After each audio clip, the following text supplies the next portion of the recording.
and welcome to the Afternoon Update. I'm Michelle Stevenson. Well, some pretty good news for COVID numbers in New South Wales today, with the state recording only 8 new infections, and that's from a whopping 44,000 tests. Premier Gladys Berejiklian says it was another record day for testing. My message to the community today is thank you so much for your efforts to date. New South Wales is really pulling together to get through this stage of the pandemic.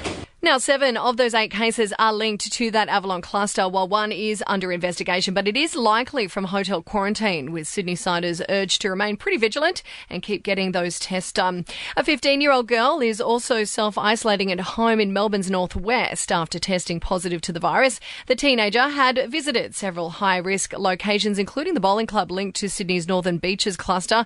There are no known exposure sites in Victoria, so some pretty good news there. She'd also just returned from the Northern Beaches and had been isolating with her family. It says borders across the country tighten to people from Greater Sydney and the Central Coast. Victoria and Queensland have shut off to anyone who's been to the area. Those hard closures are likely to stay in place for a few weeks yet.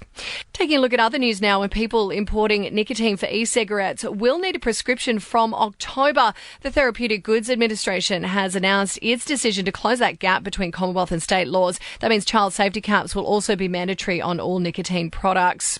78-year-old US President-elect Joe Biden has rolled up his sleeve for the TV cameras. He's taken a coronavirus vaccination live, and the consumer watchdog has pushed back a decision on Google's proposed acquisition of Fitbit. The ACCC is concerned that the move would see rivals other than Apple forced out of the wearable trackers market.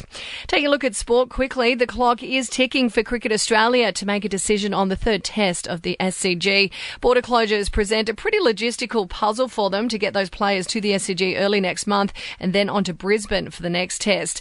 And rounds 1 to 6 of the 2021 AFL fixtures have been revealed. There'll be a flurry of Thursday night time slots, with 5 to be played in the first 5 rounds. In entertainment news now, and Ariana Grande's new Netflix doco is out, so take a look. In it, she proves just how much she loves Mariah Carey. The singer had been caught tearing up in front of the cameras after Mariah asked her to be in a music video. Rihanna has big ambitions for 2021. The singer not only working to take her music to the next level, she's releasing a new album, but also her fashion brands.